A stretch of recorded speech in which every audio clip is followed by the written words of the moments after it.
Bismillah. Assalamualaikum warahmatullahi wabarakatuh. Pada kesempatan kali ini, pada tugas besar antena dan propagasi, kelompok kami membahas tentang merancang antena microstrip pada frekuensi 2,4 GHz untuk pengaplikasian IoT. Sebelum memulai presentasi, izinkan kami memperkenalkan diri satu persatu. Pertama ada saya Yusuf Rafli Alfiansah. Lalu saya Fahri Muhyiddin. Lalu ada saya Raffi Muhammad Mahrus. Baik, terima kasih teman-teman. Selanjutnya masuk ke dalam materi. Antena. Nah, antena sendiri itu memiliki fungsi sebagai pemancar atau penerima gelombang elektromagnetik dalam sistem komunikasi. Nah, dalam penjelasannya, dari suatu pemancar menuju penerima yang jauh jaraknya menyebabkan gelombang elektromagnetik mengalami pengurangan energi, sehingga ketika dia diterima oleh penerima, kekuatan sinyal sudah berkurang.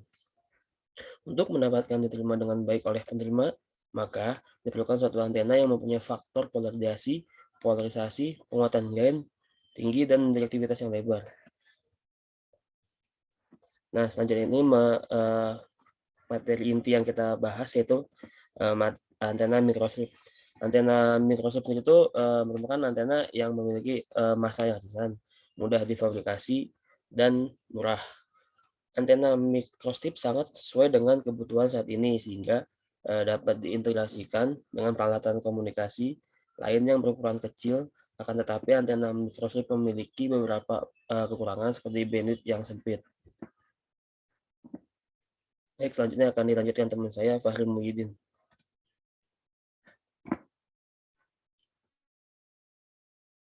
Selanjutnya yaitu komponen antena microstrip.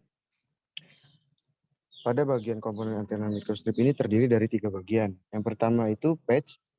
Patch yaitu bagian paling atas dari lapisan substrat antena microstrip. Patch terbuat dari bahan konduktor. Pada lapisan ini dapat dibentuk sesuai dengan antena yang diinginkan berdasarkan bentuk patchnya, seperti lingkaran, rektangular, segitiga, ataupun berbentuk circular ring. Berfungsi untuk meradiasikan gelombang elektromagnetik ke udara. Lalu yang kedua ada substrat. Substrat ini lapisan yang terdiri di bagian tengah substrat yang berfungsi sebagai media penyalur gelombang elektromagnetik dari catuan menuju daerah di bawah patch. Bahan dielektrik adalah bahan yang digunakan pada bagian ini dengan permitivitas relatif tertentu sesuai dengan kebutuhan perancangan.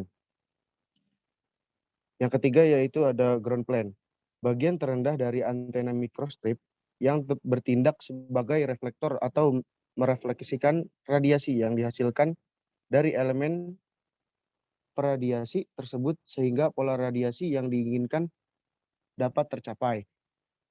Lalu tabel yang tertera di halaman ini ialah tabel jenis bahan material untuk membuat substrat. Next. Lalu saya akan menjelaskan juga tentang parameter antena microstrip. Yang pertama yaitu pola radiasi. Pola radiasi merupakan pola pancaran radiasi gelombang yang dihasilkan oleh antena yang memancarkan gelombang elektromagnetik. Umumnya pola radiasi antena mempunyai bentuk seperti bola. Untuk memudahkan dalam perhitungan dan penggambaran, maka disusun dalam 2 pola radiasi horizontal dan vertikal. Lalu ada polarisasi. Polarisasi merupakan arah getaran gelombang dari antena. Umumnya, polarisasi antena dibagi menjadi 3 berdasarkan nilai aksial rasionya, yaitu elips, sirkular, dan linear. Selanjutnya akan dilanjutkan oleh rekan saya, yaitu Raffi Muhammad Mahrus. Untuk beliau dipersilakan. Selanjutnya di sini saya akan melanjutkan penjelasan yang disampaikan oleh teman saya. Yang pertama ada gain. Gain menyatakan seberapa besar daya yang difokuskan oleh antena pada arah tertentu dibandingkan dengan daya yang dipancarkan ke segala arah. Lalu ada voltage standing wave ratio atau biasa disingkat dengan VSWR, merupakan perbandingan antara tegangan maksimum dan minimum suatu gelombang berdiri akibat adanya pemantulan gelombang yang disebabkan tidak matchingnya impedansi input antena dengan saluran feeder. Selanjutnya ada return loss. Return loss menunjukkan daya yang hilang karena beban dan saluran transmisi tidak matching. Return loss menunjukkan daya yang hilang karena beban dan saluran transmisi tidak matching. Lalu ada bandwidth. Bandwidth merupakan rentang frekuensi di mana antena dapat bekerja dengan baik. Nilai bandwidth dapat diketahui dari melihat pada rentang frekuensi berapa yang nilai VSWR-nya berada di bawah batas maksimum. Next.